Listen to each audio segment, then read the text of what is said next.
이 낡고 흙투성이가 된 수첩 하나의 무게가 이렇게나 무거울 수 있을까요? 제 손이 덜덜 떨렸습니다. 빗물에 젖어번진 잉크 자국 사이로 회장님이 꾹꾹 눌러 쓴 글씨들이 춤을 추듯 어지럽게 흔들렸습니다. 제발 아니기를, 차라리 내가 잘못 본 것이기를 빌고 또 빌었습니다. 하지만 야속하게도 마지막 장에는 너무나 선명한 문구가 적혀 있었습니다. 내 자식들은 나를 사냥하려는 짐승이다. 이에 내 전 재산을 사회에 환원하고 남은 생에 대한 모든 권한은 나를 유일하게 사람 대접해준 간병인 이미연에게 위임한다. 천하의 김석진 회장. 성북동 호랑이라 불리던 그분이 피를 나눈 자식들을 피해 생판. 남인 저에게 목숨을 맡기셨다는 명백한 증거였습니다. 안녕하세요. 저는 벼랑 끝에 몰린 55세 이미연입니다. 아줌마, 문 열어. 오늘 안 나오면 다 때려 부순다. 매일 밤이 지옥이었습니다. 남편이 뇌출혈로 갑자기 떠나고 제게 남겨진 건 평생 만져보지도 못한 3억이라는 빚과 빚쟁이들의 고함 소리뿐이었습니다. 자존심? 그런 건 사치였습니다. 당장 딸아이의 차비가 없는데 자존심이 밥을 먹여주나요? 대학 졸업반인 딸아이는 빚쟁이들이 무서워 도서관에서 밤을 새우다 들어오기 일쑤였죠. 엄마로서 제가 할 수 있는 건 입술을 깨물며 버티는 것뿐이었습니다. 그때 인력소개소 소장님에게서 전화가 왔습니다. 여사님, 진짜 힘든 자리 하나 났는데 페이는 셉니다. 근데 거기가 워낙 성북동 김 회장 댁. 일주일 이상 버틴 간병인이 없다는 그 악명 높은 곳. 저는 두말 없이 그곳으로 향했습니다. 호랑이 구리든 사자 구리든 빚쟁이들이 진을 치고 있는 우리 집보다는 나을 것 같았으니까요. 성북동 저택은 으리으리했습니다. 하지만 사람 사는 온기는커녕 냉기만 가득했습니다. 현관에 들어서자마자 얼굴이 하얗게 질린 가사 도우미 아주머니가 저를 맞이했습니다. 마치 구세주를 보는 눈빛이면서도 동시에 불쌍한 희생양이 또 왔구나 하는 연민의 눈빛이었죠. 오셨어요? 회장님 지금 심기가 많이 안 좋으세요. 조심하세요. 방문 손잡이를 잡는 순간이었습니다. 이걸 지금 먹으라고 가져온 거야. 쾅, 쾅. 고막을 찢는 듯한 고함 소리와 함께 무언가 박살나는 소리가 들렸습니다. 저는 반사적으로 문을 열고 들어갔습니다. 방 안 풍경은 그야말로 전쟁터였습니다. 바닥에는 고급 도자기 그릇이 산산조각 나 흩어져 있고 벽지에는 누런 전복죽이 흉물스럽게 흘러내리고 있었습니다. 그리고 그 한가운데에 앙상하게 마른 노인 한 분이 서 계셨습니다. 뼈만 남은 몸에 환자복을 걸치고 링거줄을 주렁주렁 매단 채 하지만 눈빛만큼은 독을 품은 살모사처럼 형형하게 빛나는 사람. 바로 김석진 회장이었습니다. 내가 뜨거운 거 못 삼킨다고 몇 번을 말해. 나 입천장 다 돼서 죽으라고 고사 지내냐? 방구석에 서 있던 전임 간병인은 벌벌 떨며 울고 있었습니다. 죄송합니다, 회장님. 시끄러워. 꼴도 보기 싫으니까 당장 꺼져. 김 회장이 협탁 위에 있는 물컵까지 집어 던지려 손을 치켜들었습니다. 순간 저도 모르게 몸이 먼저 움직였습니다. 그만하세요. 제 목소리가 꽤 컸던 모양입니다. 물컵을 던지려던 김 회장의 손이 허공에서 멈췄습니다. 뭐야? 넌 또 뭐하는 년이야? 회장님이 저를 위아래로 훑어보시더군요. 경멸과 짜증이 뒤섞인 눈빛. 하지만 저는 이상하게도 겁이 나지 않았습니다. 지난밤 빚쟁이들이 현관문을 발로 차며 돈 내놔 하고 고래고래 소리 지르던 그 공포에 비하면 눈앞의 이 노인은 그저 외로워서 투정 부리는 어린아이처럼 보였으니까요. 저는 뚜벅뚜벅 걸어 들어갔습니다. 그리고 바닥에 흩어진 날카로운 사기그릇 조각들을 맨손으로 줍기 시작했습니다. 식사는 하시고 던지시지 그러셨어요. 이 비싼 전복죽 쓰려면 시간 꽤 걸리는데 아깝게 시리. 제 태연한 말투에 김 회장의 미간이 꿈틀거렸습니다. 저거 봐라. 야, 너 내가 누군지 몰라? 나 김석진이야. 성북동 김석진. 알죠? 성격 대단하시다는 소문, 인력 소개소에서 귀에 딱지가 않도록 듣고 왔습니다. 저는 행주를 가져와 벽에 묻은 죽을 묵묵히 닦아냈습니다. 근데요, 회장님. 저도 성격 만만치 않아요. 저 산전수전 다 겪은 여자예요. 회장님이 아무리 소리 지르고 물건 던져도 저 절대 제 발로 안 나갑니다. 뭐? 기가 차서 왜 안 나가?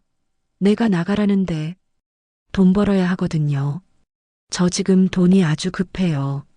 그러니까 저 자르시려면 위약금 두둑하게 챙겨주시고 자르세요. 아니면 그냥 조용히 식사하세요. 방 안에 정적이 흘렀습니다.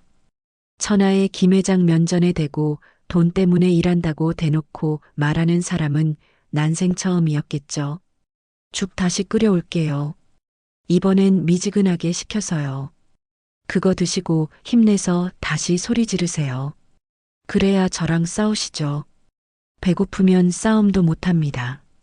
저는 쟁반을 챙겨 들고 쿨하게 뒤를 돌았습니다. 등 뒤에서 회장님의 기가 막힌다는 듯한 헛웃음 소리가 들려왔습니다. 참나. 뭐 저런 독종이 다 들어왔어? 거기 너 이름이 뭐야? 이미연입니다. 이미연. 그래, 이미연. 내일 아침까지 버티나 보자. 쾅! 문을 닫고 나왔습니다. 문이 닫히자마자 참고 있던 긴장이 풀리며 다리가 후들거려 주저앉을 뻔했습니다. 그때였습니다. 거실 소파 쪽에서 따가운 시선이 느껴졌습니다. 고개를 돌려보니 회장님의 큰아들과 며느리가 저를 싸늘하게 내려다보고 있었습니다. 걱정스러운 눈빛이 아니었습니다. 마치 동물원 원숭이를 구경하는 듯한, 아니, 감시자의 눈빛이었죠. 아줌마, 깡이 좀 있으시네. 아버지 앞에서 그렇게 또박또박 말대꾸한 사람 처음 봐요. 글쎄요, 깡이 좋은 건지 주제를 모르는 건지. 여사님, 저희 아버님 비위 맞추는 거 보통 일 아니에요. 적당히 하시다가 힘드시면 말씀하세요. 차비 챙겨드릴 테니까. 말인즉슨 돈 줄 테니 적당히 하다가 나가라는 뜻이었습니다. 이 집안 공기부터가 달랐습니다. 방 안에는 독이 오른 늙은 아버지가 있고 거실에는 그 아버지가 언제 죽나 계산기만 두드리는 자식들이 있었습니다. 저는 직감했습니다. 회장님이 왜 저렇게 괴팍해지셨는지, 왜 사람을 믿지 못하고 물어뜯으려 하는지, 저 화려한 샹들리에 밑에는 썩어 문드러진 가족의 비극이 숨어 있었던 겁니다. 회장님 댁에 들어온 지 보름쯤 지났을 때였죠. 그날 밤은 하늘에 구멍이라도 뚫린 듯 비가 쏟아지던 밤이었습니다. 워낙 잠기가 밝은 탓에 빗소리에 뒤척이고 있었는데 칠흑 같은 어둠 속에서 둔탁한 소리가 들려왔습니다. 쿵 마이너스. 물건이 떨어지는 소리가 아니었습니다. 사람의 몸이 바닥으로 무너져 내리는 무겁고 불길한 소리. 저는 침대에서 벌떡 일어나 맨발로 안방을 향해 뛰었습니다. 회장님 괜찮으세요? 문 좀 열어보세요. 안에서는 아무런 인기척이 없었습니다. 오직 그르렁거리는 짐승 같은 숨소리만 미세하게 새어나올 뿐. 저는 비상용 열쇠로 떨리는 손을 진정시키며 문을 따고 들어갔습니다. 번쩍 번개가 칠 때마다 드러난 방 안의 풍경은 충격 그 자체였습니다. 침대 아래로 굴러떨어진 회장님이 가슴을 부여잡고 식은땀을 비오듯 흘리며 경련하고 계셨습니다. 입술은 이미 보라색으로 질려 있었고 눈은 뒤집히기 일보 직전이었습니다. 회장님, 정신 차리세요. 회장님, 급성 심근경색, 직감적으로 알 수 있었습니다. 저는 떨리는 손으로 119에 신고를 하고 곧바로 2층에 사는 큰아들에게 전화를 걸었습니다. 아무리 사이가 나빠도 아버지가 죽어가는데 자식한테 알려야 하니까요. 한참 만에 전화를 받은 큰아들의 목소리에는 짜증이 잔뜩 묻어 있었습니다. 아, 이 새벽에 웬 전화입니까? 사람 잠 좀 잡시다. 사장님, 아버님이 쓰러지셨어요. 가슴을 잡고 숨을 못 쉬신다고요. 빨리 내려오셔야 해요. 제 비명 같은 외침에 수화기 너머로 들려온 대답은 제 귀를 의심하게 만들었습니다. 아이고, 여사님. 아직 우리 아버지 파악 덜 되셨네. 그 양반 원래 관심 끌려고 꾀병 부리는 거 선수예요. 나 내일 아침 일찍 라운딩 나가야 해서 자야 하니까 그냥 청심환이나 하나 먹이고 재우세요. 끊습니다. 아니, 사장님, 진짜 위독하시다니까요.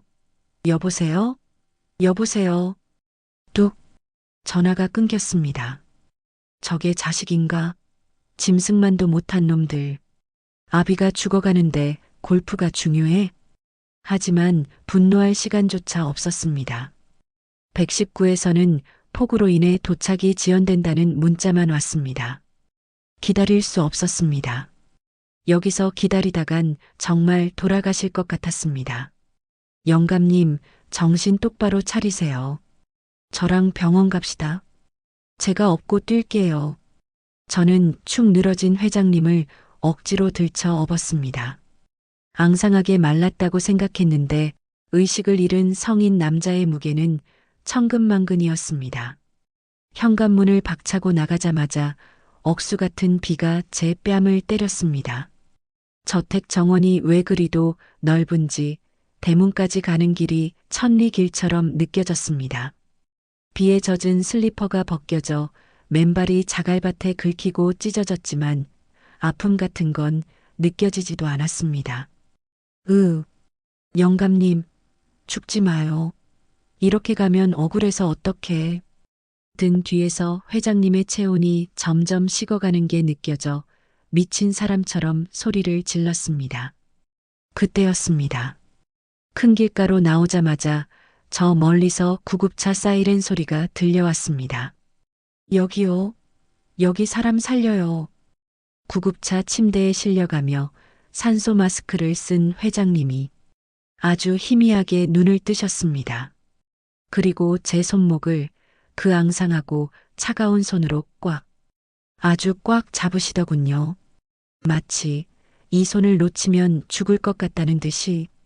수술은 기적적으로 성공했습니다. 골든타임을 넘길 뻔했는데 제가 빗속을 뚫고 나온 덕분에 살았다고 의사 선생님이 말씀하시더군요.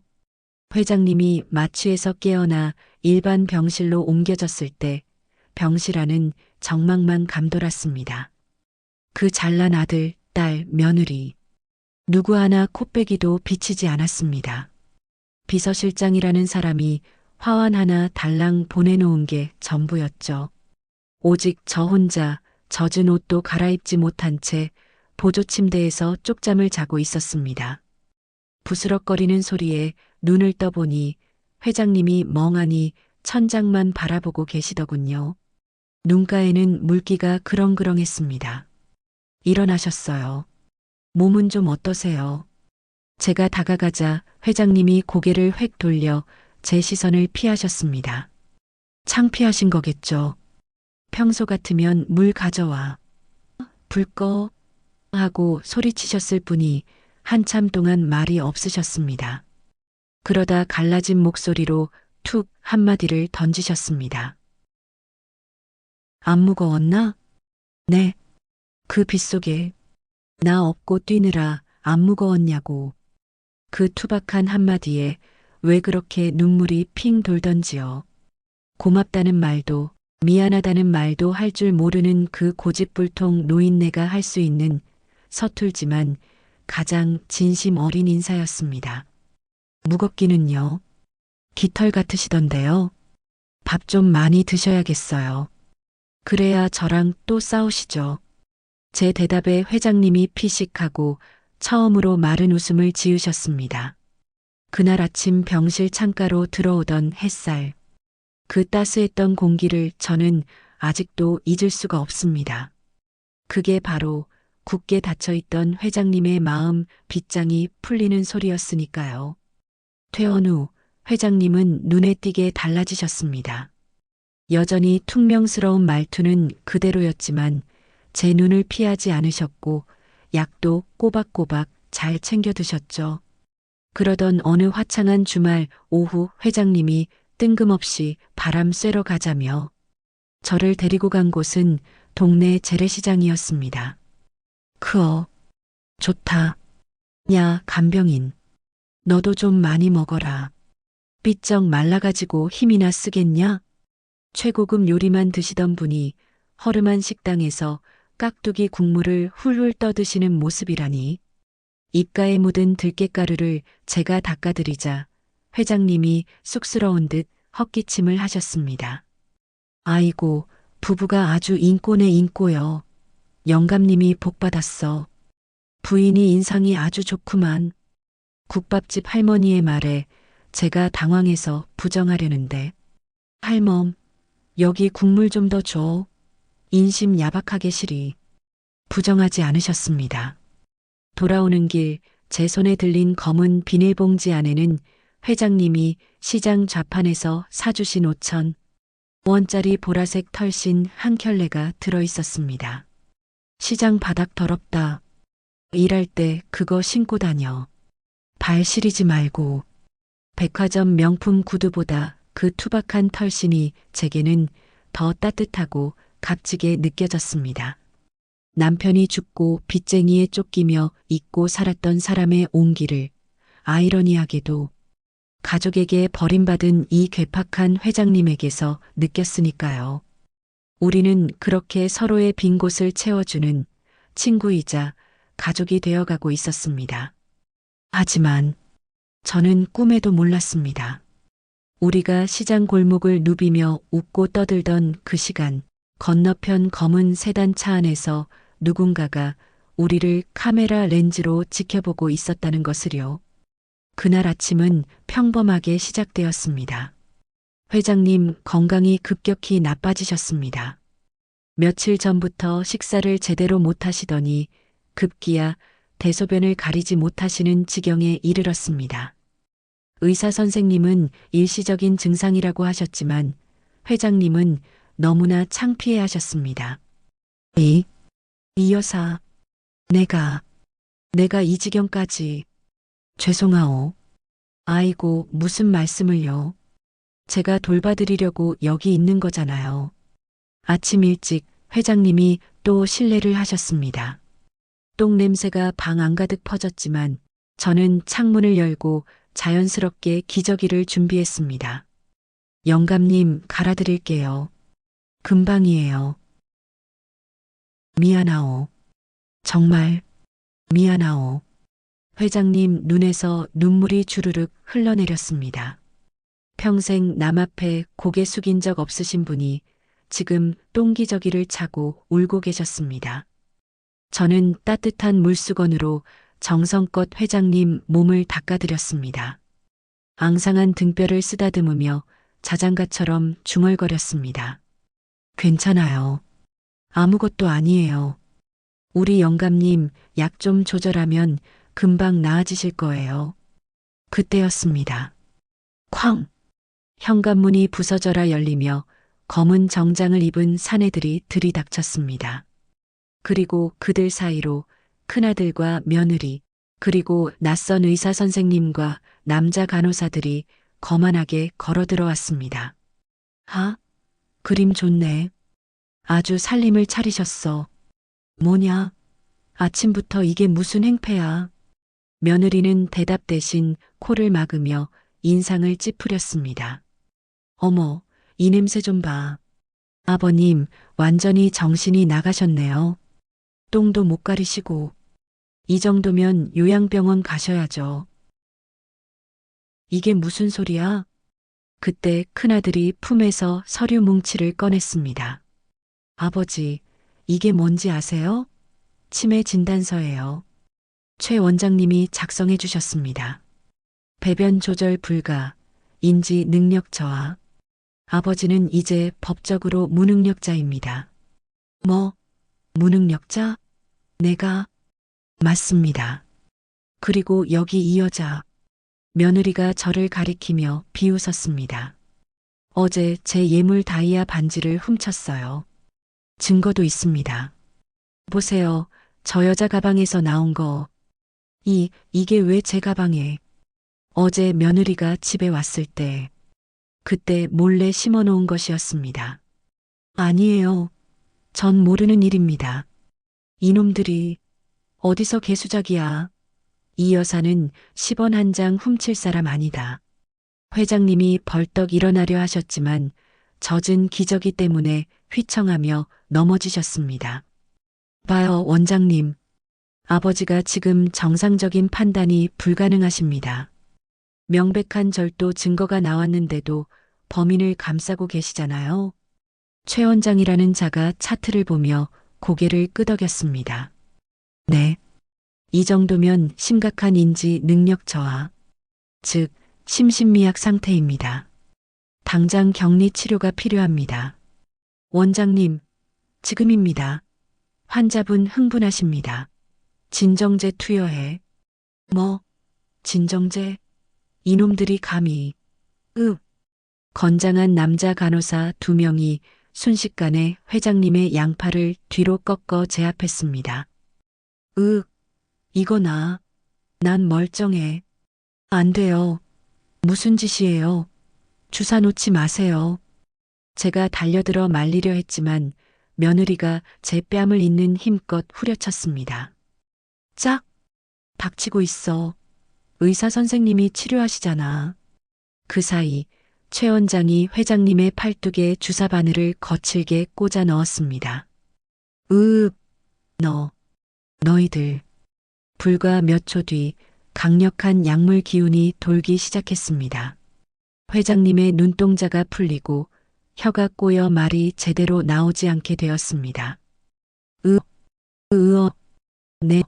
내가 미쳤어. 이 여사. 보셨죠? 지금 횡설수설하시는 거. 지난번 뇌출혈 후유증으로 혈관성 치매가 와서 그렇습니다. 거짓말이야. 지금 주사 나서 그런 거잖아요. 하지만 제 비명은 공허하게 흩어졌습니다. 야, 이 도둑년 당장 경찰에 넘겨. 콩밥 먹고 싶지 않으면 쥐 죽은 듯이 꺼져. 짐짝처럼 들려 현관 밖으로 내동댕이 쳐졌습니다. 차디찬 아스팔트 바닥에 무릎이 찍히고 손바닥이 까졌습니다. 저 멀리 약에 취해 축 늘어진 회장님이 구급차에 실려가는 모습이 보였습니다. 도망가. 나다. 쾅. 구급차 문이 닫히고 차는 굉음을 내며 멀어졌습니다. 바닥에 주저앉아 통곡했습니다. 흙투성이가 된 보라색 털신이 처량하게 보였습니다. 하지만 이대로 물러설 순 없었습니다. 그때 대문 옆 화단 구석에 떨어진 낡은 가죽 수첩 하나가 제 눈에 들어왔습니다. 회장님이 끌려가면서 필사적으로 손에서 놓지 않으려다 떨어진 것이었습니다. 떨리는 손으로 펼친 수첩의 첫 장. 거기엔 꾹꾹 눌러 쓴 글씨가 적혀 있었습니다. 내 자식들은 나를 사냥하려는 짐승이다. 202X년 X월. 큰 놈이 내 인감을 훔쳐가려다 걸렸다. 며느리가 주는 약을 먹으면 정신이 몽롱하다. 몰래 뱉었다. 회장님은 다 알고 계셨던 겁니다. 자식들이 당신을 사냥하려 한다는 걸. 마지막 장에 붙은 낡은 명함 하나. 박 변호사. 나한테 무슨 일 생기면 이 사람 찾아가라. 저는 밤새 수첩을 끌어안고 울다가 날이 밝자마자 명함 속 주소로 달려갔습니다. 박 변호사님은 화려한 로펌 변호사가 아니었습니다. 은퇴를 앞둔 듯한 백발이 성성한 노신사였죠. 김 회장, 이 미련한 양반아. 결국 이 사단이 날 줄 알았어. 변호사님, 회장님 지금 어디 계신지도 모릅니다. 치매로 몰아서 폐쇄병동에 가뒀어요. 제발 도와주세요. 쉽지 않아요. 이미 법적 보호자는 아들로 되어 있고 의사 진단서까지 조작해 놨을 겁니다. 그럼 어떡해요? 놈들이 제일 무서워하는 걸 건드려야죠. 이 수첩은 단순한 일기장이 아닙니다. 비자금 장부예요. 다음 날 저는 짐을 챙긴다는 핑계로 다시 저택을 찾았습니다. 이거 찾으시죠? 수첩을 본 며느리의 동공이 심하게 흔들렸습니다. 너 그거 회장님이 다 적어두셨더라고요. 사모님이 약 바꿔치기한 날짜, 사장님이 회사 돈 빼돌린 계좌번호까지. 며느리가 달려들어 뺏으려 했지만 저는 재빨리 뒤로 물러섰습니다. 오지 마세요. 이거 복사본 이미 변호사 사무실에 넘겼습니다. 경찰에 넘길까요? 아니면 회장님 어디 계신지 말할래요? 큰아들이 뛰어나와 돈 봉투를 내밀었습니다. 이거 5천만 원입니다. 그 수첩 넘기시고 조용히 시골 내려가서 사세요. 저는 그 돈 봉투를 바닥에 내동댕이 쳤습니다. 사람 잘못 보셨네요. 저는요, 돈은 없어도 가오는 있는 사람입니다. 박 변호사님이 전화를 끊으며 말했습니다. 이 여사 잘하고 왔어요. 놈들이 당황해서 실수할 때를 노린 건데 딱 걸렸습니다. 네, 뭐요? 방금 놈들이 병원 측에 전화를 걸었어요. 그 여자가 눈치챘으니 아버지를 더 깊은 곳으로 숨겨라라고. 통화 기지국 위치 땄습니다. 경기도 포천 XX 요양병원. 거깁니다. 다음 날 우리는 경찰차 3대를 대동하고 그 외진 요양병원으로 들이닥쳤습니다. 301호 문이 열리던 순간 저는 그 자리에 주저앉을 뻔했습니다. 회장님은 며칠 사이 10년은 늙어버린 듯 했습니다. 멍하니 창밖만 보고 계시던 회장님이 저를 보더니 어린아이처럼 울음을 터뜨리셨습니다. 여사, 이 여사, 나 좀 데리고 나가. 무서워. 천하의 호랑이 같던 분이 제 옷자락을 붙잡고 비는데 가슴이 미어지는 것 같았습니다. 일주일 뒤 몸을 추스른 회장님과 함께 성북동 집으로 향했습니다. 그날은 비가 억수같이 쏟아지는 날이었습니다. 집안에서는 웃음소리가 들려오더군요. 건배, 아유 속이 다 시원하다. 큰아들과 며느리가 와인 파티를 벌이고 있었습니다. 아버지가 정신병원에 갇혀 있는데 자식들은 재산난을 궁리나 하고 있었던 겁니다. 문 좀 열어주세요. 대문이 열렸습니다. 거실 소파에 거만하게 앉아있던 자식들이 저를 보며 깔깔거렸습니다. 야, 털신. 너 털신 가지러 왔냐? 아니요. 집주인 모시러 왔습니다. 그때 제 뒤에서 휠체어 바퀴 소리가 들려왔습니다. 스르륵. 현관 조명을 받으며 회장님이 천천히 거실로 들어오셨습니다. 거실의 공기가 순식간에 얼어붙었습니다. 며느리는 들고 있던 와인잔을 바닥에 떨어뜨렸습니다. 쨍그랑. 아버지, 왜? 내가 거기서 객사할 줄 알았냐? 저는 품에서 녹음기를 꺼내 재생 버튼을 눌렀습니다. 녹음기 아이고 살려주세요. 큰아드님이 시킨 겁니다. 유산 상속 때문에 아버지 치매로 만들어달라고 10억 준다고 해서 빼도 박도 못하는 증거. 자식들의 얼굴이 흙빛으로 변했습니다. 아버지, 제가 잠시 미쳤었나 봅니다. 회장님은 지팡이로 큰아들의 손을 매몰차게 쳐냈습니다. 내 핏줄은 내가 그 지옥 같은 병원에 갇혀 있을 때 끊어졌다. 경찰들이 자식들의 팔에 수갑을 채웠습니다. 김성권 씨, 박미애 씨, 존속 강금 및 상해, 사문서 위조 혐의로 체포합니다. 경찰차 사이렌 소리가 멀어지고 집안에는 다시 무거운 고요가 찾아왔습니다. 난장판이 된 거실, 바닥에 뒹구는 깨진 와인잔들. 회장님은 현관문만 하염없이 바라보고 계셨습니다. 다 갔구나. 아무도 없어 이제. 집이 참 넓다. 너무 넓어.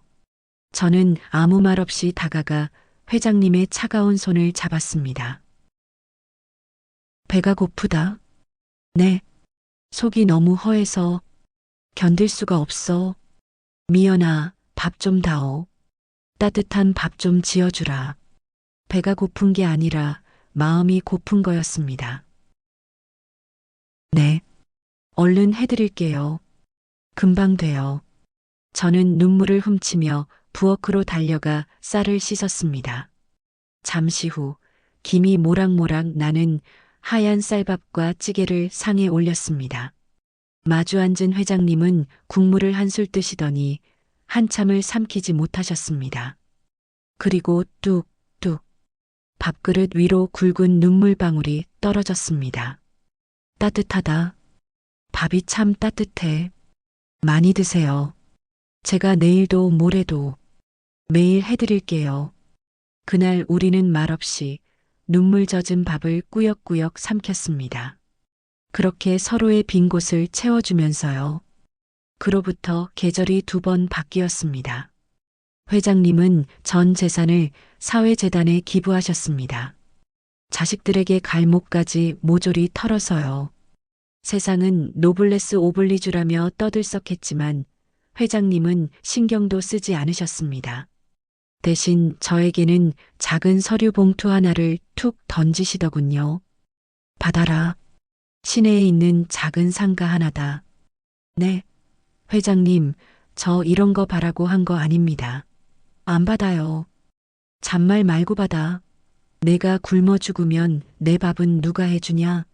나 죽을 때까지 밥값 미리 주는 셈 칠 테니까 군말 말고 받아둬.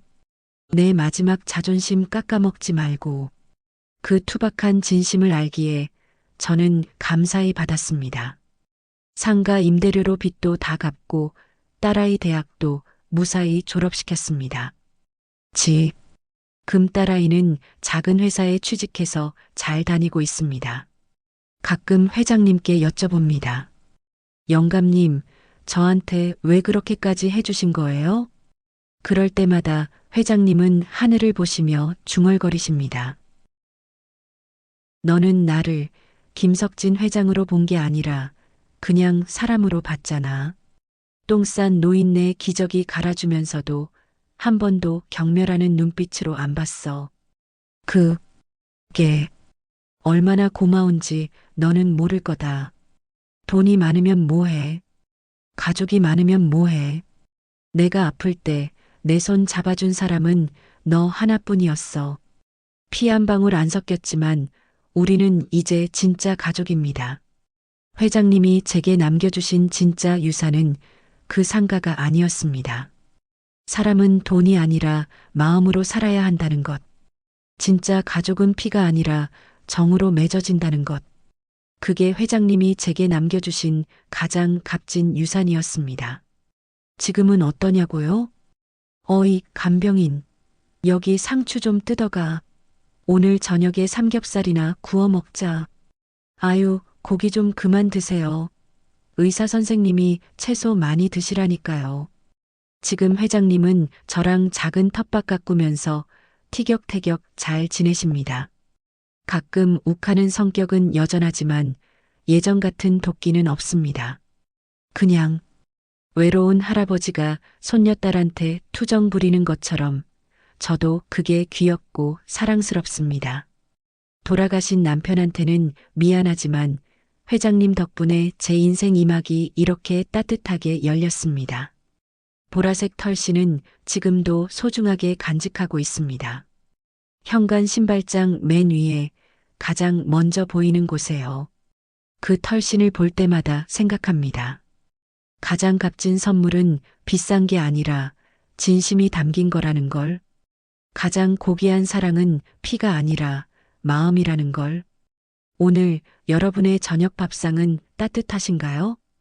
혹시 주변에 외로운 어르신이 계시다면 따뜻한 밥 한 끼 같이 나눠보시는 건 어떨까요? 그 작은 관심 하나가 누군가에겐 인생을 바꾸는 기적이 될 수도 있으니까요. 지금까지 회장님의 간병인 이미연이었습니다. 들어주셔서 감사합니다. 마이너스 구독과 좋아요는 큰 힘이 됩니다. 마이너스